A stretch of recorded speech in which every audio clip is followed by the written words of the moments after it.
nga bwe kizze kibaawo okuva mu biseera eby'emabega nga bannayuganda bavaayo okulaga obutali bumativu bwabwe ku nsonga ez'enjawulo. Mu kaseera kano nga bannayuganda basuubirwa okuba olunaku olw'enkya nga bakuvaayo okulaga obutali bumativu bwabwe nga batambula okugenda ku paalamenti. Nga wano eno nno ab'ebyokwerinda bavuddeyo ne balaga nti beetegefu nnyo okuba nga bakwasaganya embeera egenda okubaawo olunaku olw'enkya singa katanda omuntu yenna ne yeenyigira mu kwekalakaasa kuno. Certain activities are likely to subvert order. We heighten our deployments. Kyokka nga gye buvuddeko omukulembeze w'eggwanga lino yavaayo n'agamba nti bakukwasaganya embeera yonna era nga bajja kutoba n'abo abanaagezaako okuba nga bataataaganya emirembe mu ggwanga muno. You are getting cheap food. Other people in the other parts of the world are starving. They are crying for hunger.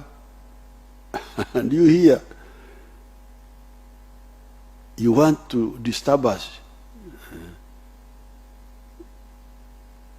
You are playing with fire because we cannot allow you to disturb us. Wano eno nno Minisita Balaam waaviiriddeyo n'alabula abavubuka abeesunze okwenyigira mu kwekalakaasa kuno nti babe beegendereza okusobola okutaasa obulamu bwabwe n'ebiseera byabwe eby'omu maaso. Stay away from violent demonstrations on the street. I think he said it would be appropriate for us to walk silently.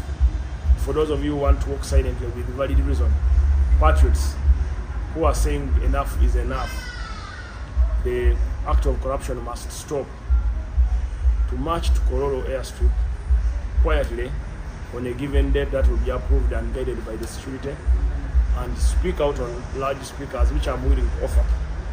Ng'essaawa eno tulindiridde ebijja okuvaayo mu lunaku lw'enkya. Brian Pasco Sekitto, PBS TV, Agatambula.